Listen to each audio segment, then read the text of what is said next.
Sudah.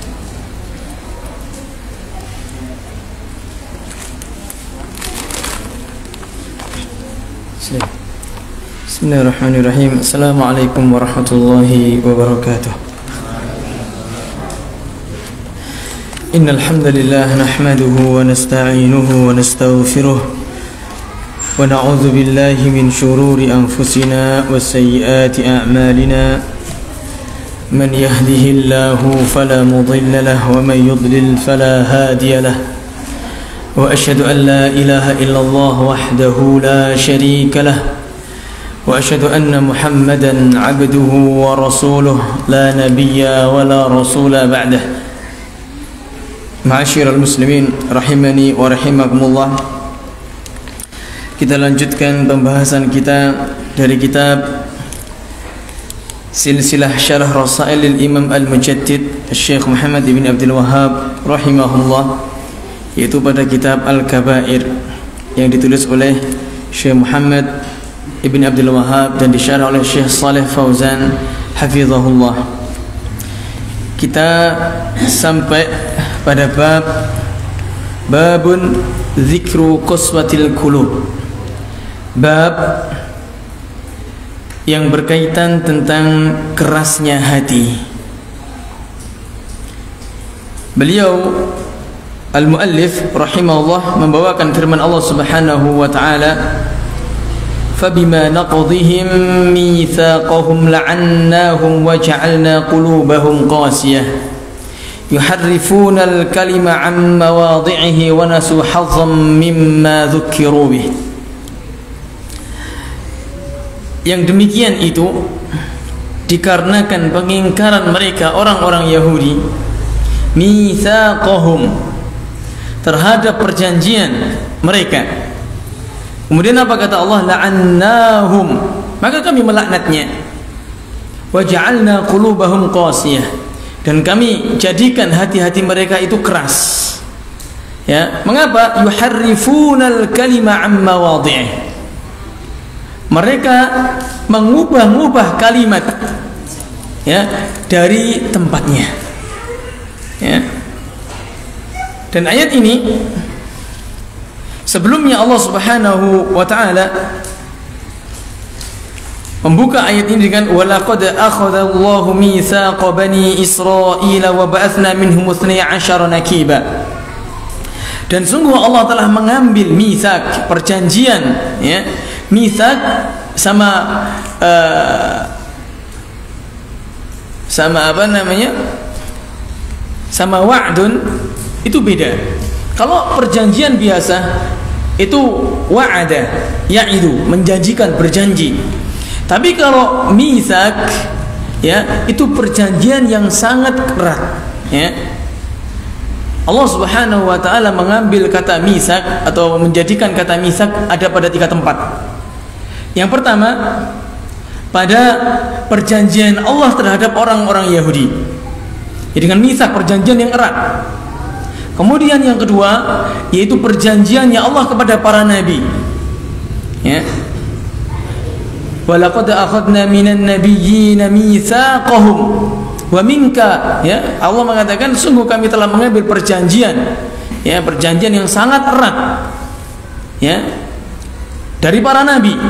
Kemudian yang ketiga, yaitu perjanjian mitsak itu dengan antara suami istri, ya. Waja'alnahu mitsaqan ghalidha. Kami jadikan perjanjian yang sangat erat. Dia akad nikah itu perjanjian yang sangat erat. Ya. Allah mengambil janji kepada Bani Israel. Ya.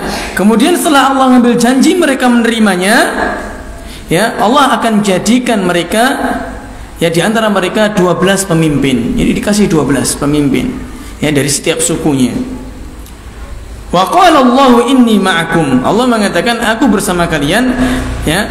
Kemudian Allah mengatakan la in aqamtumus shalah. Ini perjanjian yang pertama, la in aqamtumus shalah, jika kalian menegakkan salat, wa ataitumuz zakah, dan jika kalian melaksanakan zakat, membayar zakat, wa amantum birusuli, dan kalian beriman terhadap rasul-rasulku. Allah tidak mengatakan wa amantum bi rasuli, tapi bi rusuli, dengan rasul-rasulku. Ini menunjukkan bahwasanya ya perjanjian mereka, perjanjian Allah dengan orang-orang Yahudi mengikat sampai berakhirnya nabi ya yang terakhir, yaitu Nabi sallallahu alaihi wasallam.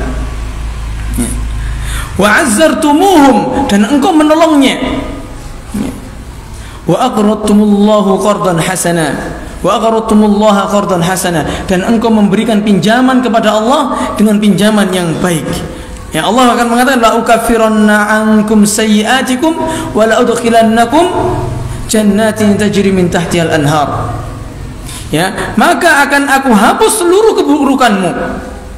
Ya, dan akan aku masukkan kalian ke dalam surga yang di bawahnya mengalir sungai-sungai. Kemudian mereka, Allah mengatakan fabima naqadhihim mitsaqahum.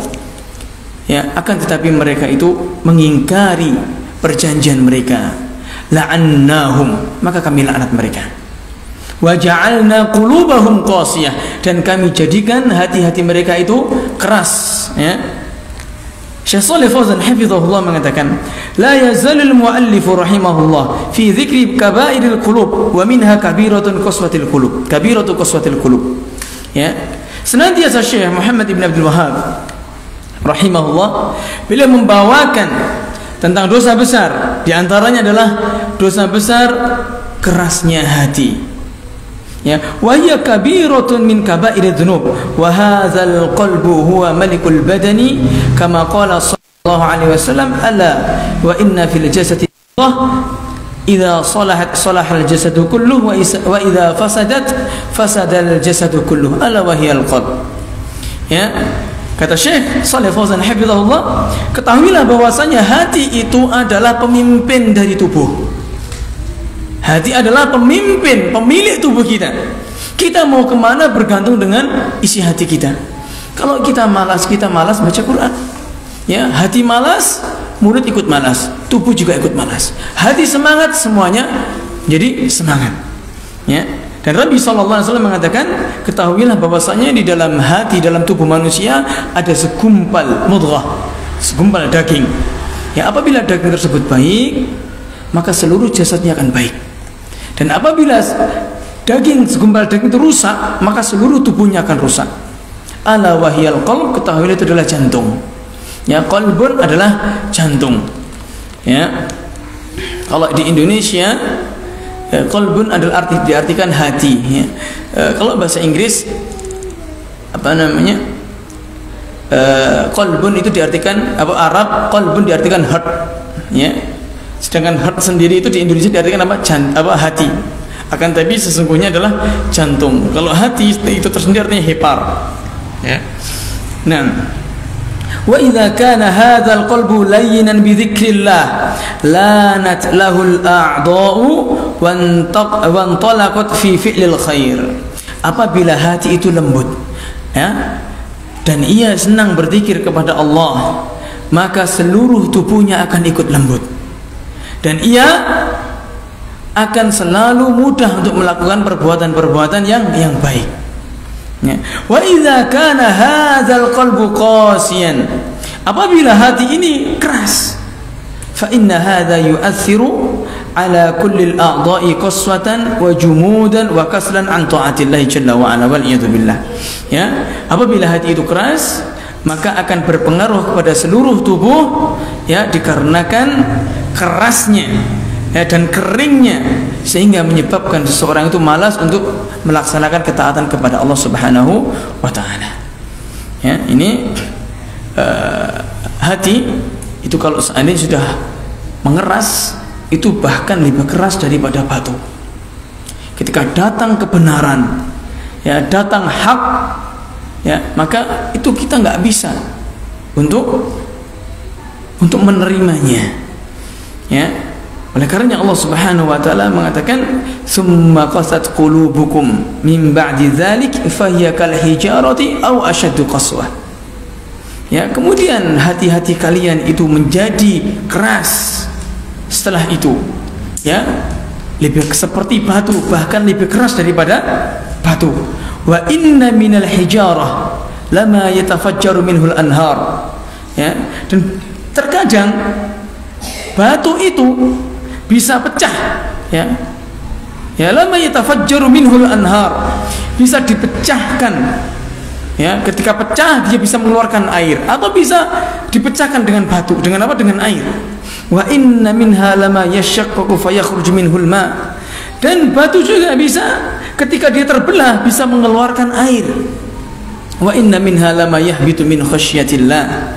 Dan batu juga bisa jatuh dikarenakan apa? Takut kepada Allah Subhanahu wa taala. Wa mallahu bighafilin amma ta'malun. Dan tidaklah Allah lalai terhadap apa yang kalian kerjakan.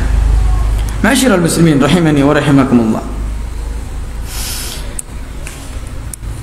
Batu, ya, Allah mengatakan di dalam surat Al-Hasyr, ya, "Lau anzalna hadzal Qur'an 'ala jabal la ra'aitahu khashi'an mutasaddian min khasyatillah." Kalau engkau melihat, ya, kalau seandainya Al-Quran itu diturunkan kepada gunung, ya, kalau di gunung di kita itu tumpukan batu tapi masih banyak tanahnya, kan itu. Tapi kalau gunung di Arab itu sudah tumpukan batu tok itu, Pak. Ya, nggak bisa digali itu. Ya, ini perumpamaannya konteks ayat ini, ayat apa? Di mana? Di Arab. Ya, tandus, ya. Berarti bebatuan semuanya. Ya, law anzalna hadzal Qur'an, kalau seandainya Qur'an ini kami turunkan ala jabal, di atas gunung, kepada gunung, la ra'aitahu khashi'an, engkau akan melihat gunung itu tunduk kepada Allah, mutasaddian, meledak, min khasyatillah, karena takut kepada Allah Subhanahu wa taala. Ya, oleh karenanya kalau Allah mengatakan dalam surat Qaf, akhir surat Qaf, ya, fadzakir bil Qur'ani man yakhafu wa'id. Ingatkanlah dengan Al-Qur'an bagi siapa yang takut ancaman Allah. Jadi Al-Qur'an itu bagi siapa? Bagi orang-orang yang takut terhadap ancaman Allah. Buktinya begini, ketika seseorang itu tidak takut dengan ancaman Allah, antum bawakan dalil A, dalil B, dalil C, mental itu dalil. Ya, tapi kalau orang yang, ya, engkau bawakan, yang orang yang takut dengan Allah, ya, dibawakan Al-Quran, dia gemetar, ya, takut ternyata perbuatan saya itu salah. Ya. Kalau orang yang sudah main filsafatnya, main logikanya, ya, yang bisa meruntuhkan argumen mereka juga logika. Kalau antum bawakan dalil dari Al-Quran, dari hadis, ditolak sama mereka, maka harus antum bawakan apa yang namanya akal juga, ya, tentu akal yang sesuai dengan dalil. Misalnya ada orang, sebagian baru-baru ini ada yang mengatakan bahwasanya masa mungkin, ya, seseorang pakaiannya melebihi mata kaki itu diazab, ya, masuk akal apa tidak? Kan seperti itu. Nah, orang-orang seperti ini, maka kalau kita bawakan dalil dari Nabi, nggak akan percaya. Kita bawakan Al-Quran, nggak akan percaya. Kenapa? Karena mereka akan mencari-cari pendapat yang mendukung pendapatnya. Solusinya bagaimana? Dengan logika, ya, dengan logika, mendebat mereka dengan logika. Ya, seperti dikisahkan di zaman Abu Hanifah, ya, di zaman Abu Hanifah ada seorang dai yang ateis. Dia mengatakan, menyeru ke manusia itu untuk tidak mempercayai Tuhan. Nggak mungkin Tuhan itu ada, nggak mungkin, kata dia. Buktinya apa? Dia menggunakan filsafat. Dia minta bukti, mana bukti Tuhan itu ada, ya. Kemudian oleh seorang muridnya Abu Hanifah kalau tidak salah, atau Abu Hanifah itu sendiri, dia mendebat dengan logikanya. Dia sengaja telat. Dia berjanji datang harusnya jam sekian. Kan tapi dia sengaja telat sampai menunggu semua manusia berkumpul. Setelah itu ditanya, kenapa engkau telat wahai imam? Ya, yang datang bukan muridnya Abu Hanifah. Dia minta debat sama Abu Hanifah. Ternyata Abu Hanifah nggak datang, yang datang muridnya. Kenapa engkau telat? Ya, ditanya, karena aku baru saja menyaksikan sesuatu yang ajaib. Katanya dia, aku melihat di laut itu ada kapal, tidak ada nahkodanya, tidak ada yang nyetir, itu bisa melintasi pulau yang satu ke pulau yang lain, menurunkan barang yang satu ke barang yang lain dan menaikkannya. Kemudian orang tersebut, apakah engkau sudah gila? Mana mungkin sebuah kapal bisa berlayar dari tempat yang satu dari pulau satu ke pulau yang lain, menaikkan barang yang satu dengan barang yang lain.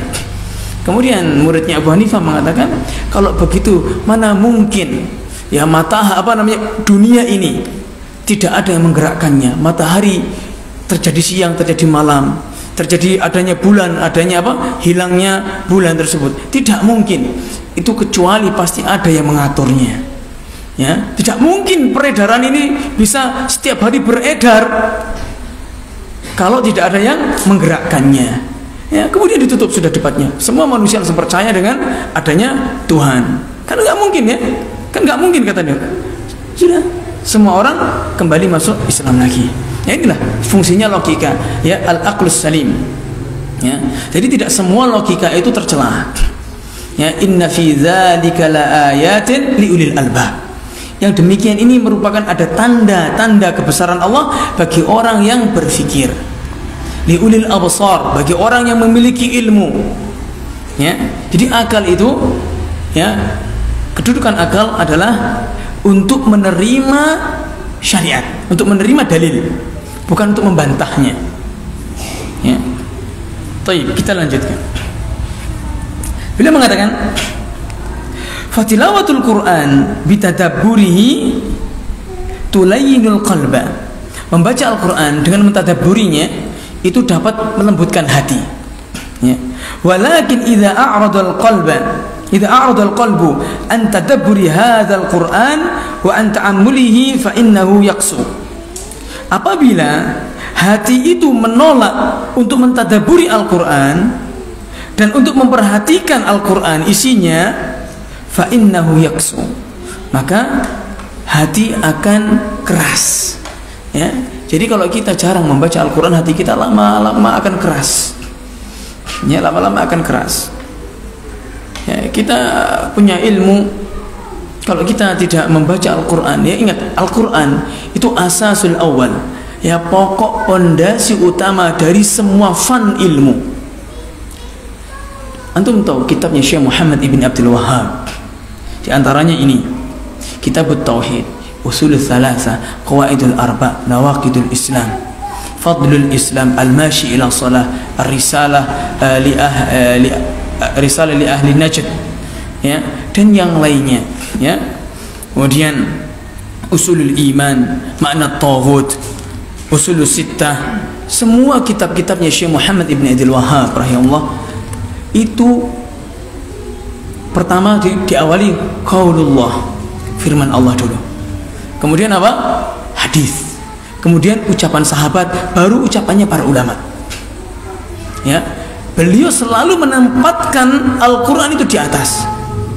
Jadi jangan sampai kita, ya, digembosi gara-gara enggak, ya. Terkadang kita ini begini, kawan. Kita itu masalah akidah itu sangat-sangat penting. Akan tapi gara-gara kita salah mengartikan ucapan ulama, ya, salah mengartikan sabda Nabi Sallallahu Alaihi Wasallam.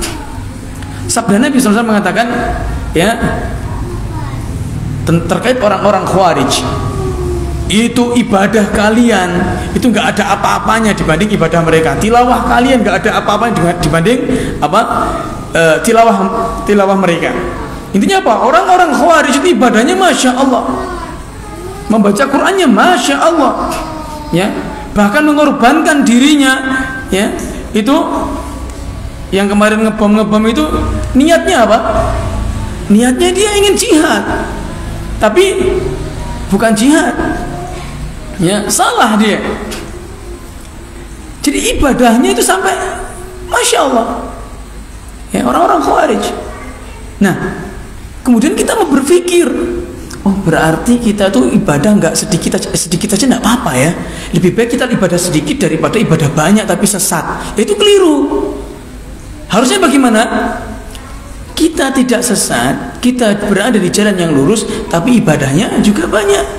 Antum tahu Nabi SAW, beliau sholat malam sampai kakinya bengkak. Beliau setiap hari membaca Al-Quran. Ya, Utsman ibn Affan, ya sampai mati, sampai wafat pun beliau masih membaca Al-Quran. Ya para ulama dahulu, ya, antum lihat Imam Abu Hanifah, Imam Malik, Imam Syafi'i, Imam Ahmad, beliau masih kecil itu menghafal Quran. Jadi jangan dikata hafal 2 juz tidak masalah, yang penting akidahnya lurus. Kalau antum itu orang awam, tidak apa-apa, ya tidak apa-apa. Tapi kalau antum itu tulab, ya la budda lakum an tazidu hifdhakum, wajib bagi kalian untuk menambah hafalan. Mengapa? Karena antum ketika hafal Al-Quran, berbicara di fan ilmu apapun yang antum fahami, antum akan keluar dalilnya. Ya, apa usah dalilnya larangan berdoa kepada Allah? Apa larangan berdoa kepada selain Allah? Ya, apa dalilnya berdoa kepada orang mati itu tidak diperbolehkan? Apa dalilnya? Madalil ad-du'a wal amwat syirkun. Taib, anta tadhak ya. Taib, antum harus hafal. Ya. Banyak dalilnya. Ada di juz 29 ada. Wa annal masajida lillah fala tad'u ma'allahi ahada. Kemudian ada di juz 23 juga ada, ya, in tad'uhum la yasma'u du'aakum walau sami'u mastajabu lakum wa yawmal qiyamati yakfuruna bi syirkikum wa la yunabbi'uka mithlu khabir. Ya, apa dalilnya ini? Antum kalau sudah hafal itu enak mengeluarkan dalil. Untuk berdakwah itu enak. Ya. Antum tulab masih SMP, wah, Masya Allah, harus antum tambah. Ya, jangan fokus pada pelajaran saja, nambah. Karena antum di rumah di sana nggak dipegangi HP. Ya, dulu para ulama, Imam Bukhari hafal Quran umur 7 tahun. Ya, kemudian Imam Asy-Syafi'i juga sama, dihafal. Ya, baik. Nah, kita lanjutkan. Ya, wa min asbabi qasfatil qalbi naqdul mitsaqi ma'allahi jalla wa ala.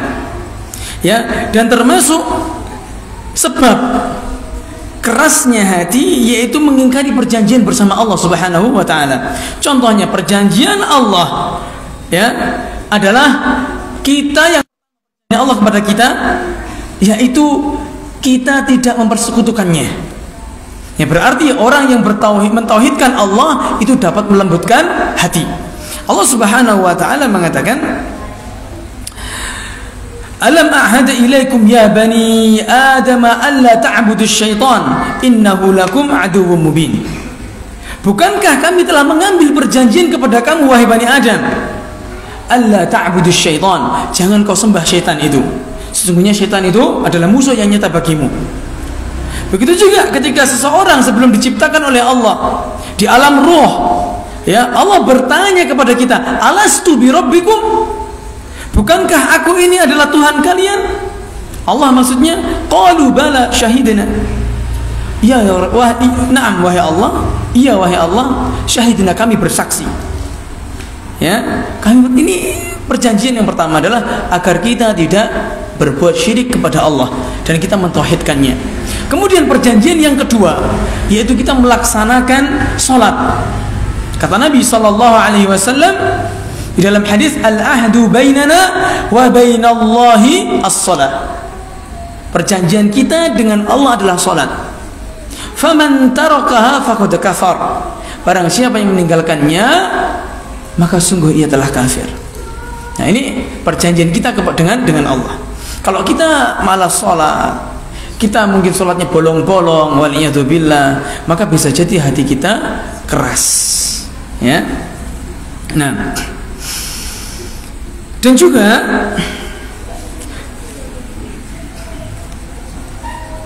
termasuk sebab kita membuat yang menjadikan hati kita keras, yaitu kita yuharrifunal kalima amma wadi'ih, mengubah-ubah kalimat ya dari tempatnya. Ya, yang harusnya A diplesetkan menjadi B. Nah, ini tidak boleh. Itu membuat hati kita keras. Nah, wa bisababi hadza an-naqdu hasala lahum amran. Ya. Apabila seseorang itu mengingkari perjanjian dengan Allah, yaitu orang itu akan mendapatkan dua perkara. Yang pertama, annallaha la'anahum, Allah akan melaknatnya. Ya, sedangkan kalau Allah Subhanahu wa taala melaknat kita, Allah, arti laknat adalah tarduhum wa ab'aduhum ya min rahmatillah, yaitu menjauhkan mereka dari rahmat Allah. Sedangkan kita masuk surga dengan apa? Dengan rahmatnya. Ya, kita masuk surga dengan rahmat Allah. Nggak cukup kita masuk surga dengan amalan kita. Ya, untuk mendapatkan rahmat tersebut kita harus beramal. Ya. Kemudian ada yang mengatakan kita, ya, Allah mengatakan kan, lu'inal ladzina kafaru min bani Israil. Allah melaknat orang-orang kafir dari Bani Israel. Allah juga mengatakan orang-orang kafir dari ahli kitab, dari kalangan orang-orang musyrik, dinar di neraka jahanam, kekal di dalamnya. Mereka itulah syarrul bariyah, seburuk-buruk ciptaan. Kita mengatakan, oh, kita tidak boleh mengatakan mereka itu kafir. Kita harus mengatakan semua manusia itu sama saja. Kan gitu, ada orang-orang yang seperti itu. Semua agama sama. Allah mengatakan sendiri, la yisu sawa'a min ahlil kitab. Ya, tidak sama. Ya, antara antum orang muslim dengan orang ahli kitab, enggak sama. Ya, tidak sama. Taib. Kemudian perkara yang kedua, yang pertama tadi, Allah ketika kita mengingkari janji kita dengan Allah, ya, baik janji itu adalah nazar atau yang lainnya, ya, atau yang perjanjian mitsak tadi, Allah akan melaknat kita. Yang kedua, Allah akan jadikan hati-hati kita itu keras. Ya. Nah, beliau mengatakan, nah, waja'alna qulubahum qasiyah, ya, dan kami jadikan hati-hati mereka itu menjadi keras. Fala yatta'izuna bimau'izatin li ghalti qulubihim wa qasawatiha wa huwa yurathu qaswatal qulub. Kalau hati sudah keras, kata Syekh Shalih Fauzan hafizahullah, maka dia tidak bisa menerima nasihat bimau'izatin, ya, dengan walaupun nasihatnya dengan cara yang lembut. Dikarenakan apa? Tebal dan kerasnya hati mereka. Ya. Kita lanjutkan. Wa qauluhu ta'ala, Syekh Muhammad bin Abdul Wahhab rahimahullah membawakan firman Allah, Allahu nazzala ahsanal hadithi kitaban mutasyabihan mathaniya taqsha'iru minhu juludul ladzina yakhshawna rabbahum thumma talinu qulubuhum an dzikrillah ila dzikrillah. Allah yang menurunkan ahsanal hadis, sebaik-baik ucapan, kitaban berupa kitab Al-Quran, mutasyabihan yang banyak ayatnya yang mirip-mirip, mathani yang sering diulang-ulang, taqsha'iru minhu juludul ladzina yakhshawna rabbahum, ya, orang akan merinding, ya, kulitnya tatkala mendengar Al-Quran bagi orang-orang yang takut terhadap Rabbnya. Summa talinu juluduhum, kemudian lembut kulit tersebut, wa qulubuhum, dan hati mereka juga lembut, ila zikrillah, dan mereka segera apa? Untuk berzikir, mengingat Allah Subhanahu wa taala. Dan ini juga sifat, termasuk sifat orang beriman. Ya, di dalam surat Al-Anfal Allah mengatakan, wa idza tuliyat innamal mu'minuna alladzina idza dzukirallahu wajilat qulubuhum. Orang-orang mukmin itu apabila, ya, mereka diingatkan tentang Allah, wajilat qulubuhum, hatinya tunduk. Wa idza tuliyat 'alaihim ayatuhu zadatuhum imana, dan tatkala dibacakan ayat-ayat Allah, zadatuhum imana, imannya bertambah. Wa 'ala rabbihim yatawakkalun, dan kepada Rabb mereka bertawakal. Alladzina yuqimuna as-salata wa mimma razaqnahum yunfiqun. Siapa mereka? Yaitu orang yang mendirikan salat dan berinfak di jalan Allah. Ulaika humul mu'minuna haqqan. Mereka adalah orang-orang yang benar-benar beriman. Ya. Beliau mengatakan lagi, fasababu fi wasfillahi lahum annahum mu'minuna haqqan li'annahum idza tuliyat 'alaihim ayatillah lanat qulubuhum bisima'ihi. Ya. Orang-orang yang beriman, kata beliau, yaitu apabila dibacakan ayat-ayat Allah, ya, hati mereka menjadi lembut dikarenakan mendengarnya. Tayyib. Kalau kita ingin mengetes hati kita itu lembut atau tidak, ketika kita mendengarkan Al-Quran, mendengarkan bukan membaca lebih dahsyat lagi. Ketika kita mendengarkan Al-Quran, itu bisa tidak merasakan nikmat seperti seperti kita dulu, misalnya masih sebelum hijrah, mendengarkan musik.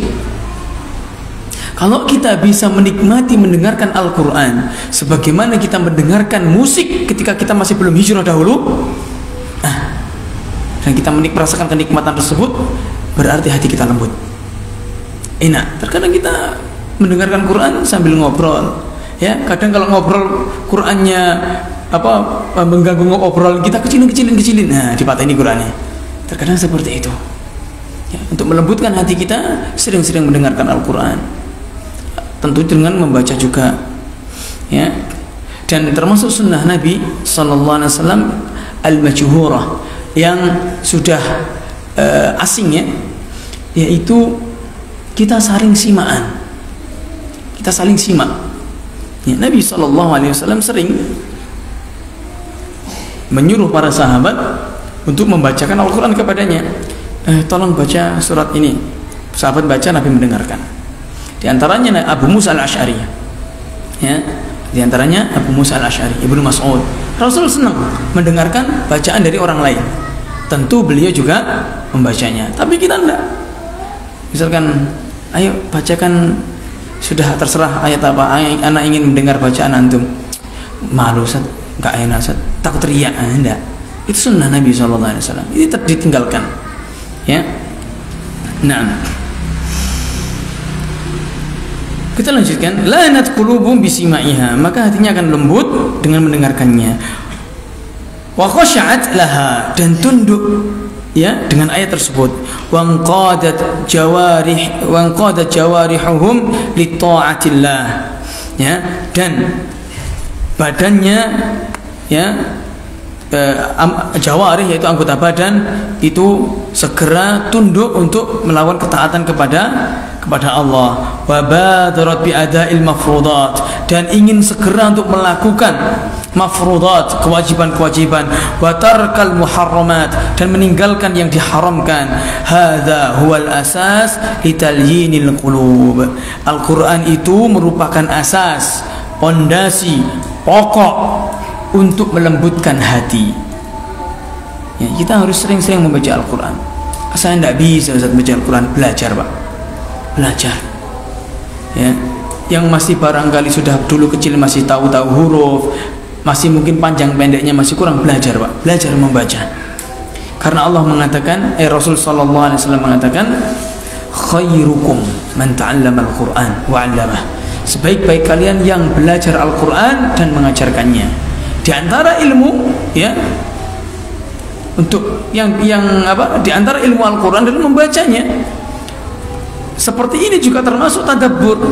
Ya, kita membaca ini, ayatnya ini, maknanya seperti itu, termasuk juga mengajarkan Al-Quran dan belajar Al-Quran. Akan tetapi membacanya juga termasuk, ya, bahkan ini kita dengan membaca Al-Quran, pahala kita dimanapun.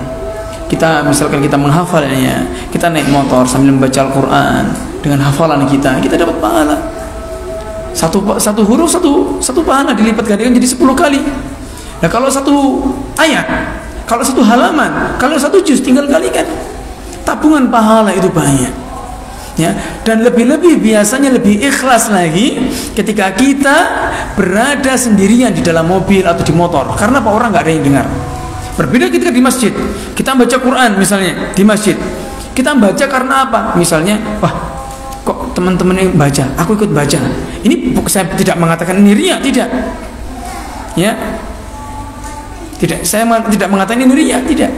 Akan tetapi keikhlasannya berkurang. Ya. Berbeda dengan kita sendirian di kamar sendiri, di rumah sendiri, atau saya naik motor sendiri, naik mobil sendiri, kita baca Al-Quran. Itu benar-benar berniat untuk ibadah. Ya. Nah, kemudian Syekh Hafizahullah rahimahullah mengatakan, membawakan hadis dari dari Abdullah bin Amr bin As secara marfu' dari Nabi sallallahu alaihi wasallam, irhamu turhamu. Kasihilah, sayangilah manusia, turhamu, maka kalian akan disayangi. Waghfiru, dan maafkanlah manusia, yaghfirillahu lakum, maka Allah Subhanahu wa taala akan mengampuni dosa-dosa kalian. Wailun liaqma'il qawli, celakalah bagi orang-orang yang mendengar nasihat, mendengar ayat-ayat Allah, mendengar Al-Quran, mendengar hadis, akan tapi tidak melakukannya, tidak mengamalkannya. Dia tahu riba itu haram, akan tapi dia masih bermuamalah dengan riba. Dia tahu misalkan mencuri itu haram, dia masih suka mencuri. Ya, dia tahu menghibah itu haram, masih suka menghibah. Ya, wa wailun lil musirrin alladzina yusirruna ala ma fa'alu wa hum ya'lamun.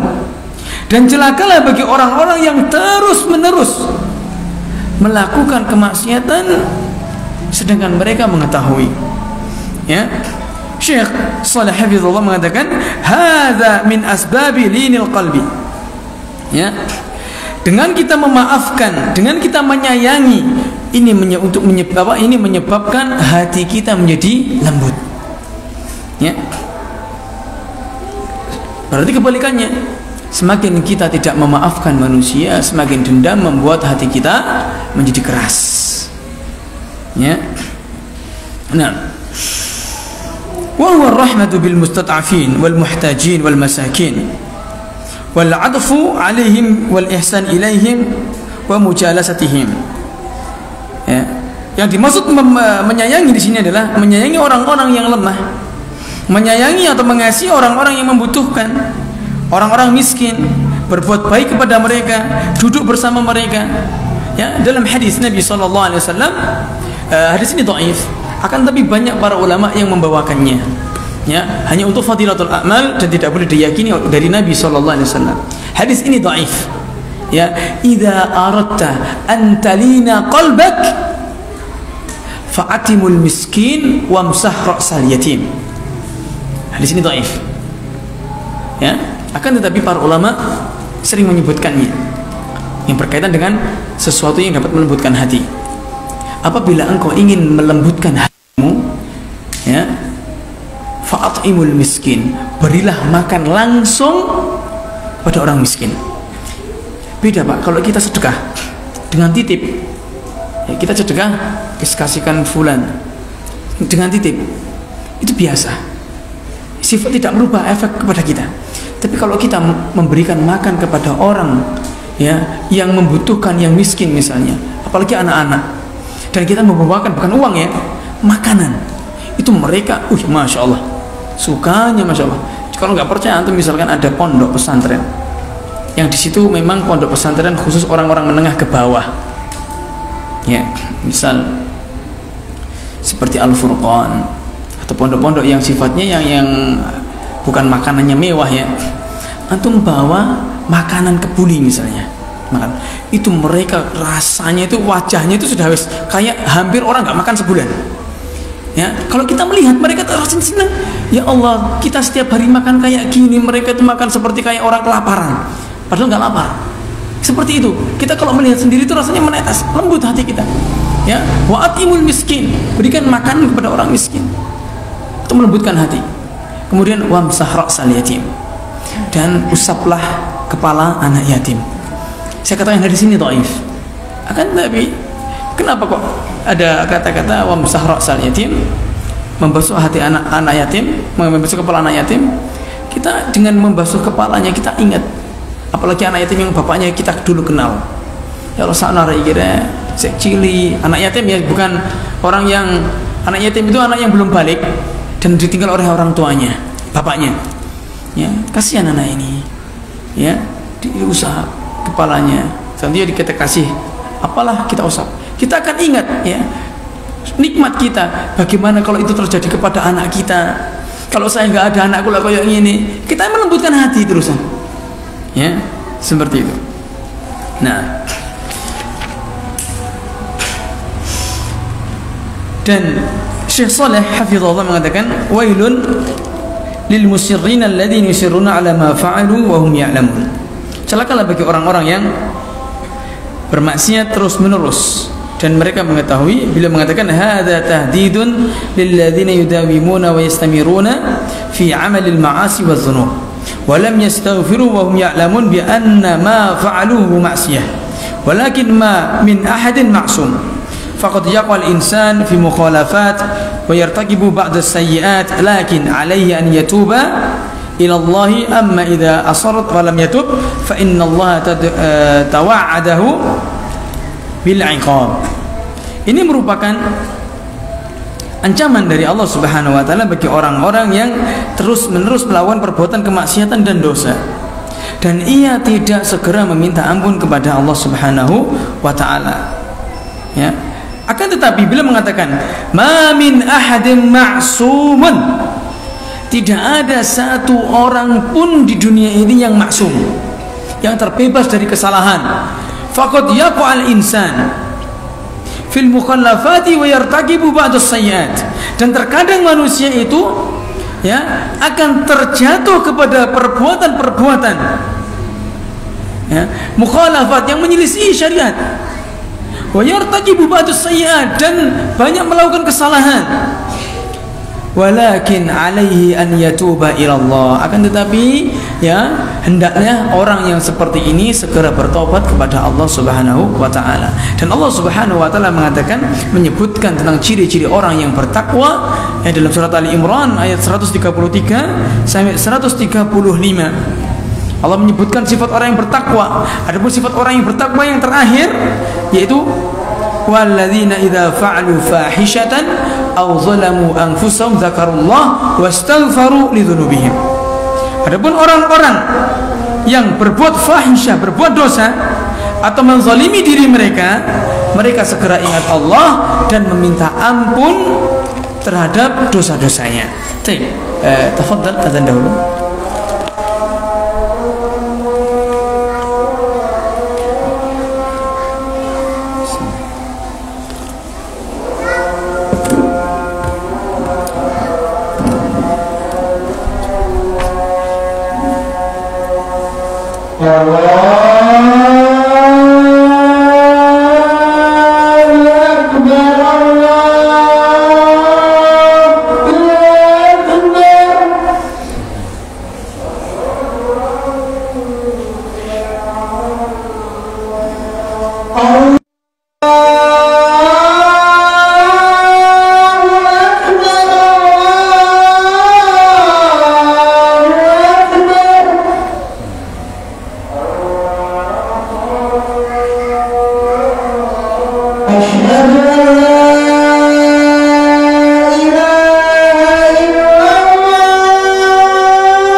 Nah, kita lanjutkan sedikit ya. Beliau mengatakan Bismillahirrahmanirrahim, salatu wassalamu ala Rasulillah wa ala alihi wa sahbihi man wala ma ba'd. Fal wajib 'ala al-muslim annahu idza adhnaba dhanban badara bit-taubah. Maka wajib bagi seorang muslim apabila ia berbuat dosa segera bertaubat. Ya, segera bertaubat.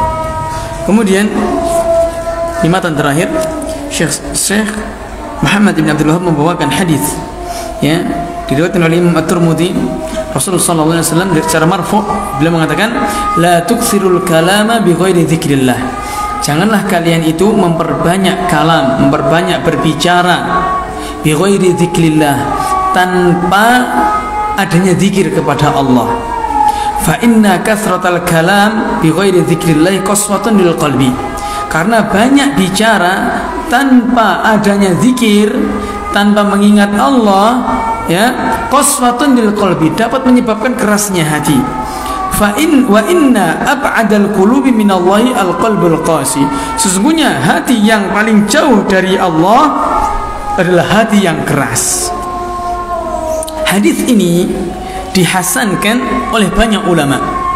Di antaranya adalah Imam At-Tirmidzi sendiri mengatakan hadis ini hasan. Ibnu Hajar mengatakan hasan. Ya, kemudian Imam Ahmad Syakir mengatakan hasan, Imam Al-Munziri mengatakan hasan, Syekh Syuaib Al-Arnaud mengatakan hasan. Banyak ulama hadis mengatakan hadis ini hasan. Ya, ini diperselisihkan kesahihannya. Ya, di antara yang mendhaifkan, yang melemahkan hadis ini adalah Syekh Muhammad bin Nasiruddin Al-Albani rahimahullah. Beliau mendhaifkan hadis ini. Ya. Akan tapi kata para ulama, kata Syekh Syuaib Al-Arnaud, hadis ini dari segi sanad itu hadisnya lemah, dhaif. Akan tapi karena banyak periwayatannya sehingga bisa mengangkat dari dhaif menjadi hasan. Ya, dan bisa jadikan hujjah.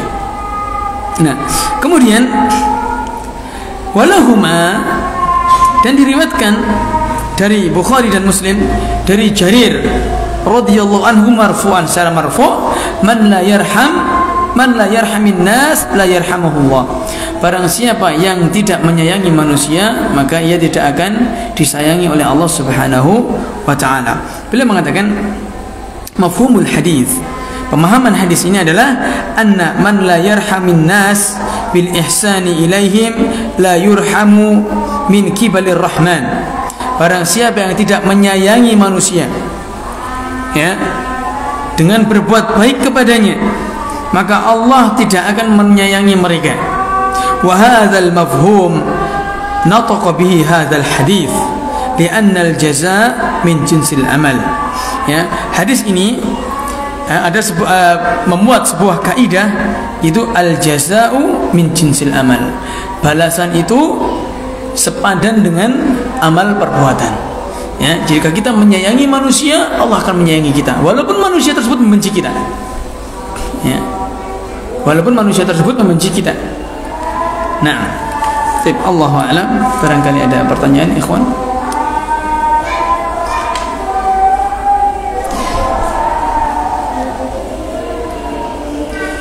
Ini ada pertanyaan masuk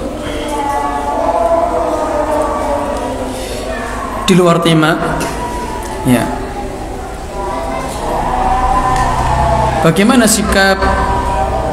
adab istri terhadap suami dalam sikap dan perkataan di dalam rumah tangga maksudnya, serta melayani suami disertai dalil dan hukumnya. Insyaallah. Baik. Di luar tema ya. Yang pertama, Nabi SAW mengatakan berkaitan rumah tangga, ini beda tema lagi. Berkaitan dengan rumah tangga, Nabi SAW, khairukum li ahlikum.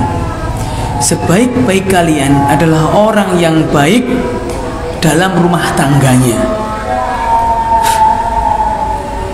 Wa ana khairukum li ahli, dan aku adalah orang yang paling baik dalam keluargaku. Ya, ini yang pertama. Kemudian hak suami yang harus ditunaikan oleh istri adalah mentaatinya. Ya, Nabi SAW mengatakan, "Idza shallatil mar'atu khamsaha wa shamat syahraha wa ata'at zawjaha wa hafizat farjaha wa ata'at zawjaha qila laha udkhulil jannah min ayyi abwabil jannati syi'ti." Apabila wanita itu sholat 5 waktu saja, puasa Ramadan saja, ya, menjaga kemaluan saja, kemudian mentaati suaminya, maka Allah katakan kepadanya, udkhulil jannah, masuklah kamu ke dalam surga, min ayyi babin min abwabil jannati syi'ti, dari satu pintu dari pintu-pintu surga yang kalian kehendaki. Ini wanita itu, Pak, amalannya sebenarnya mudah, cukup menjalankan amalan wajib, tidak perlu sunnah, dan mentaati suami itu bisa menyebabkan apa? Menyebabkan dia masuk ke dalam surga. Tapi yang jadi masalah, setan itu musuh kita. Ya, musuh suami juga musuhnya istri. Ya, ada seorang istri taat kepada Allah Subhanahu wa taala, salatnya Masya Allah, akan tetapi kalau sama suami panas, mulutnya apa ya, pedes. Nah, ini solat sunnahnya ini nggak berguna. Kenapa? Mentaati suami wajib, solat sunnah, puasa sunnah itu sunnah. Ini kelirunya di sini para ibu-ibu semuanya. Ya. Dan terkadang misalkan seorang istri itu iri. Ya. Seorang istri itu iri, suaminya bisa baca kitab, bisa belajar, bisa baca Quran enak, sedangkan dia sibuk gak kora-kora ya umbah-umbah. Kalau ndak umbah-umbah ngurus anak. Kapan ibadahnya katanya? Aku pengen bisa sholat sunnah, pengen bisa sholat malam, pengen bisa puasa sunnah, pengen semuanya. Sehingga ketika suaminya itu beribadah, istrinya nggak suka. Kenapa? Iri. Ya, dan marah-marah sukanya. Tapi ini keliru juga. Jenengan, ya ibu-ibu ini, Bu, jenengan merawat anak, ya, itu juga berbuah pahala. Makanya para ulama mengatakan, seorang muslim apabila tidak bisa melakukan suatu ibadah, ia tidak meninggalkannya, tapi berpindah dari ibadah yang lain. Ya, wa idza faraghta fansab. Apabila kamu sudah selesai dari suatu ibadah, maka pindahlah ke ibadah yang lain. Misal kita tidak bisa baca Quran dikarenakan misalkan seorang ibu-ibu ya tidak bisa membaca Quran, tidak bisa sholat sunnah, bisa cuma yang wajib-wajib saja, ya dikarenakan kesibukannya mengurus rumah tangganya. Bayangkan ya, kalau seandainya mentaati suami sudah dijanjikan surga, kurang besar apa pahalanya? Ya, menyenangkan hati suami. Ya, Nabi SAW ditanya, ayu a'mali ahabbu ilallah, amalan seperti apa yang paling dicintai Allah? Seperti baca Quran dicintai Allah, sholat sunnah dicintai Allah, tapi ini yang paling dicintai Allah. Apa kata Nabi SAW? Sururun tudkhiluhu ala muslim, kebahagiaan yang kau masukkan dalam hati seorang muslim. Bagaimana kalau kebahagiaan itu yang dimasukkan ke dalam hati keluarga kita, suami kita? Begitu juga bapak-bapak, jangan mentang-mentang iyo kena kon bu, bukan, juga sama. Bapak juga sama, bahagiakan istri. Dan juga haknya suami yang tidak boleh ditolak kecuali ada udzur syar'i. Udzur syar'i diantaranya sakit, ia tidak mampu untuk melakukan sesuatu, ya, yaitu ketika suami meminta berhubungan, itu istri dengan alasan apapun, maka tidak boleh menolaknya. Capek dari tadi pagi, dari pagi sampai malam mengerjakan urusan rumah tangga, ini tidak boleh ditolak. Bahkan kalau ditolak, malaikat akan melaknat kita, melaknat para wanita ketika tidur dia dan sedangkan suaminya tidak ridho atau marah. Nah ini tidak boleh ya, harus dipenuhi hasratnya.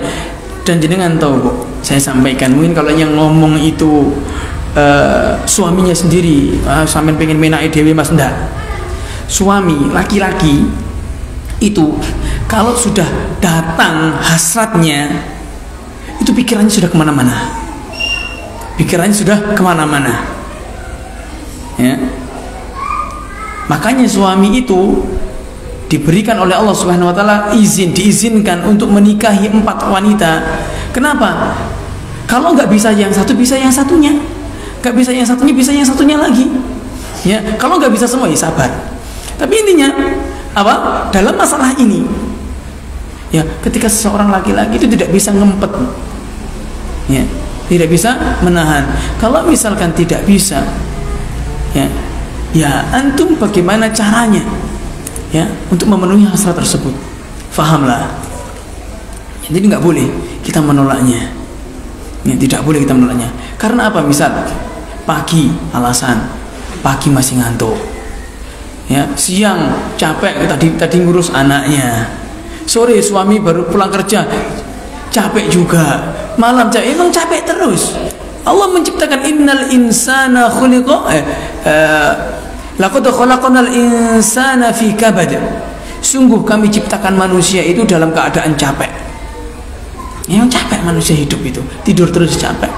Ya, tapi untuk masalah ini, untuk laki-laki tidak boleh ditolak dalam masalah ini.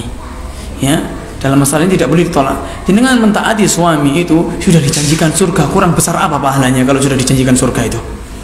Ya, kurang apa? Sekitar pahala itu pahala besar kalau baksos, masya Allah, iya besar pahalanya. Tapi kalau mentaati suami dijanjikan surga itu sudah.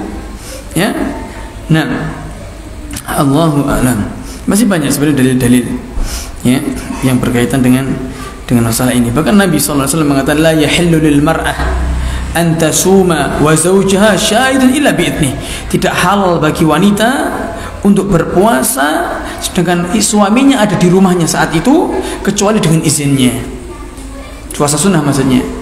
Mengapa? Misalkan sewaktu-waktu suaminya pingin, ya, karena laki-laki itu Pak, kan tugasnya di luar kan, kerja, ya, di kantor ketemu dengan akhwat cewek, di jalan ketemu dengan cewek. Dan biasanya di kantor tuh orang-orang wanita-wanita, ibu-ibu, ya, wanita-wanita tuh berdandan sebelum berangkat, pakai make up, cantik-cantik. Di rumah istri pakai daster, baunya bau bawang misalnya, ya. Ya maklum ya, kita harus maklumi itu bau yang aroma terapi itu ya. Bau bawang itu aroma terapi. Karena apa? Kalau nggak bau bawang ya nggak masak istrinya. Nah, intinya apa? Intinya kita harus segera memenuhi hasrat itu. Mengapa? Karena suami itu sudah melihat wanita dimanapun, di mana-mana. Maka untuk menundukkan itu, ya, untuk menundukkan hasrat tersebut segera dipenuhi. Ya, taib. Satu lagi ada pertanyaan. Pertanyaannya pakai WA, sangar.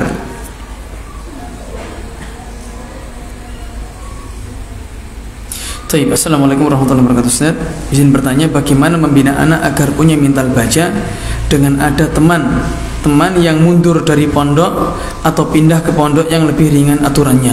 Taib ikhwan, antum talibul ilm.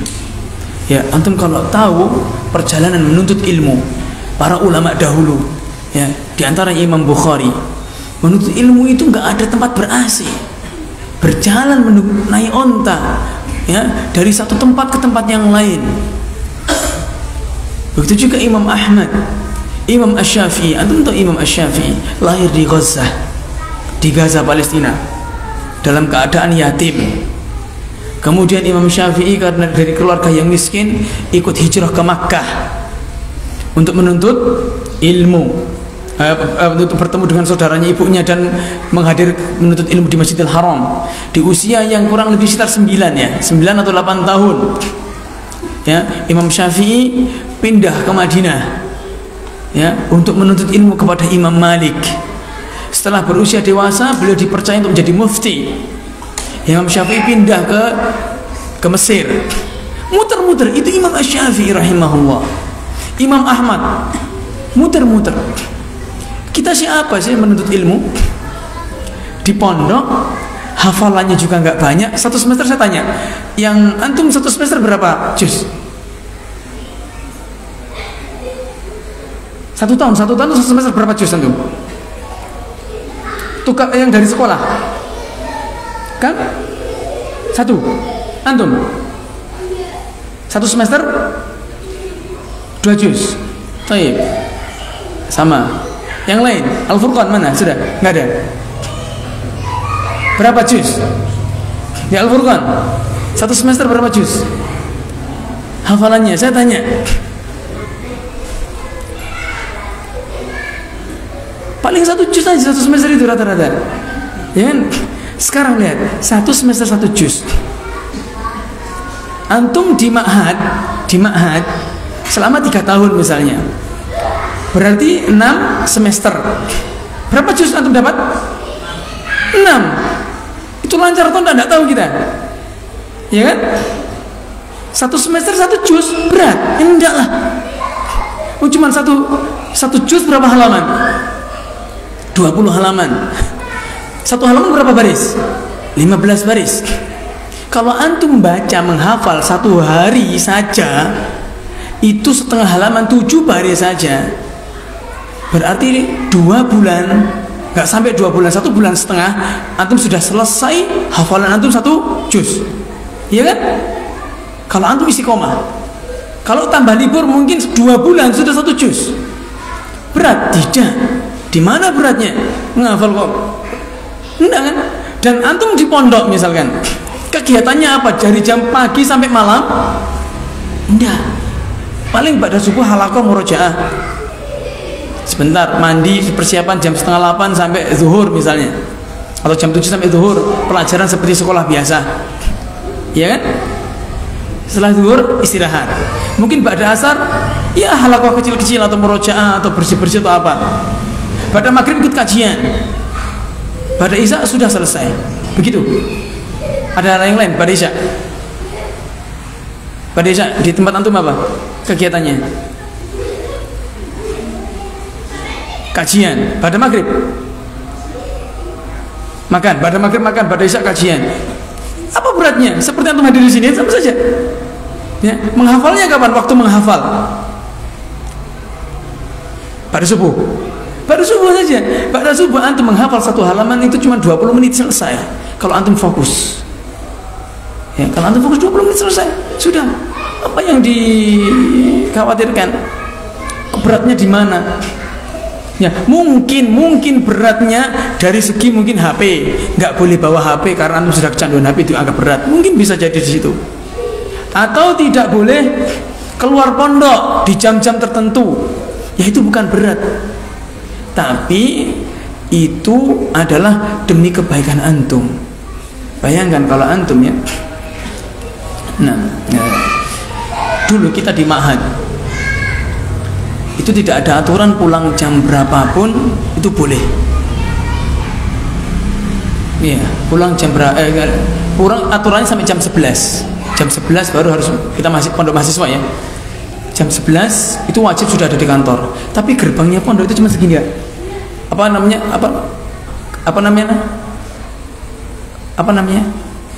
Pagernya cuma segini. Ya, cuma ada segini terus ada besi-besi. Anak-anak loncat ya. Anak-anak loncat. Ya. Kalau sifatnya seperti ini, ketika anak tahu ketika hari libur anak-anak tadi ini apa ora ikut senengane Dek di alun-alun Sidoarjo. Ternyata janjian dengan Mahat Putri. Nah, entah janjian tapi siang nggak malam ya, siang terlalu bebas. janjian.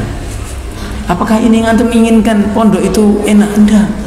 Justru pondok antum diketati demi kebaikan antum. Ya, demi kebaikan antum itu. Jangan pindah-pindah, selesaikan dulu di sini pondoknya. Ya, dan antum ketika lihat, perhatikan ikhwan.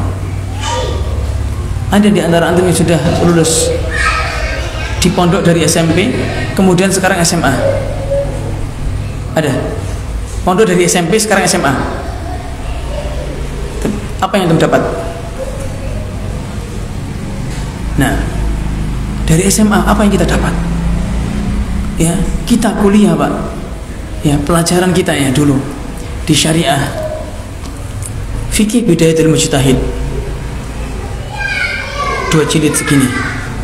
Itu hatam selama 4 tahun, 8 semester. Hadis pakai Subulus Salam.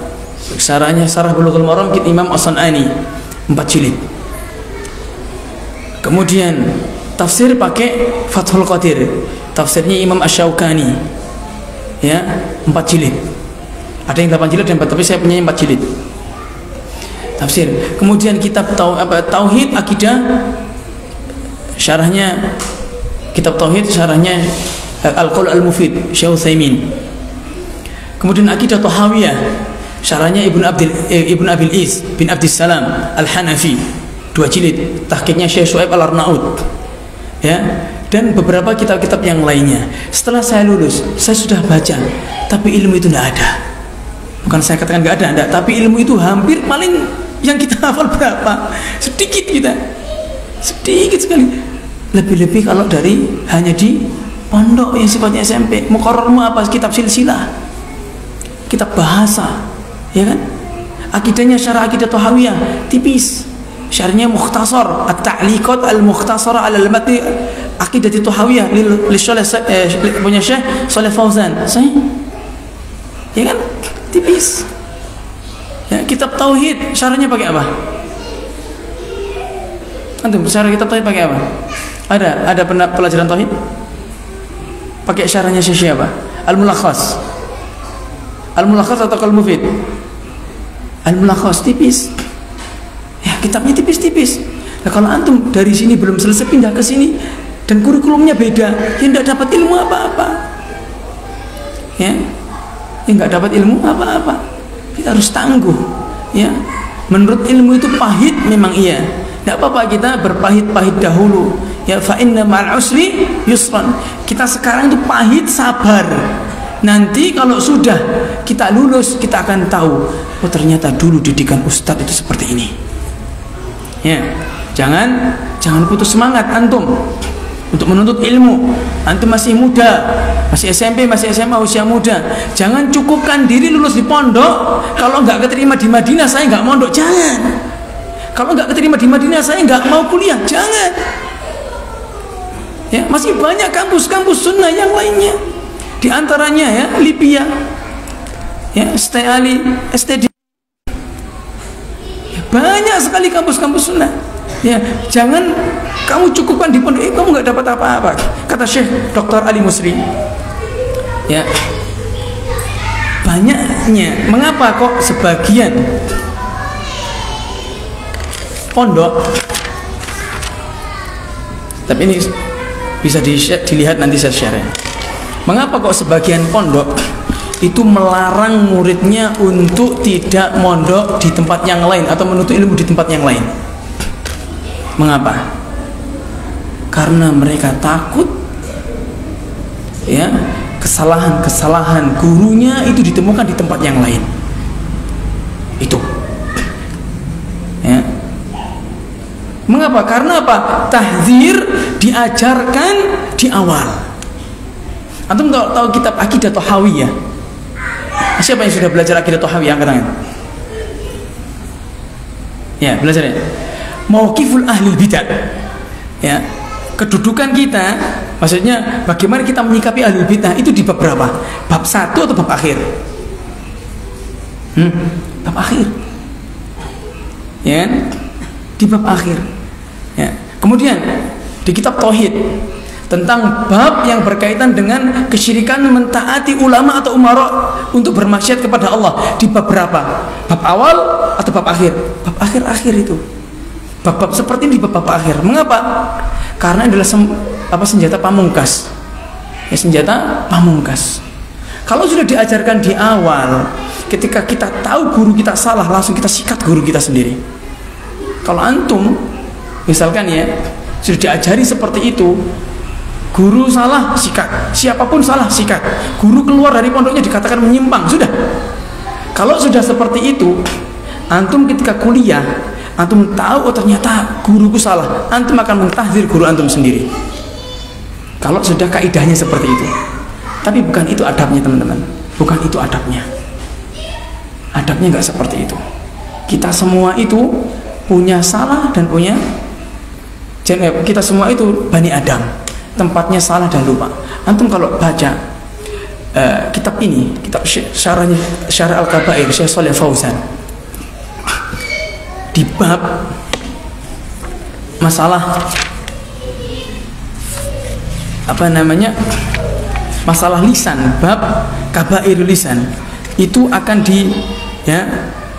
dijelaskan tentang masalah bab-bab yang berkaitan dengan ini, dengan masalah tahdzir dan yang lainnya. Masalah ghibah ya dibedakan karena apa? Tahdzir itu butuh niat. Karena sifatnya adalah ibadah. Tapi harus ada niat. Kalau kita enggak, terkadang kata Syekh, orang itu bukan karena ibadah tapi karena hati. Ya, karena sudah nggak senang sudah tinggalkan. Kalau nggak percaya antum tahu, ada di antara ustadz antum itu keluar. Ya, di antara antum keluar, pindah di ngajar tempat lain, tanya guru antum. Tanya guru antum, kenapa ustadz kita keluar? Kalau dijawab ini, sudah menyelenceng, dia sudah menyimpang, sudah. Hati-hati. Hati-hati dengan ini. Ya, karena apa? Mudah ya ghulatu tajrih. Mudah apa? Mencederai orang, itu tidak boleh. Ya, itu tidak boleh. Tahdzir bagian dari agama, akan tetapi porsinya sedikit. Ya. Nah, Allah a'lam bishawab. Ini mungkin bisa saya sampaikan. Subhanakallahumma wa bihamdika asyhadu an la ilaha illa anta astaghfiruka wa atubu ilaik. Assalamualaikum warahmatullahi wabarakatuh.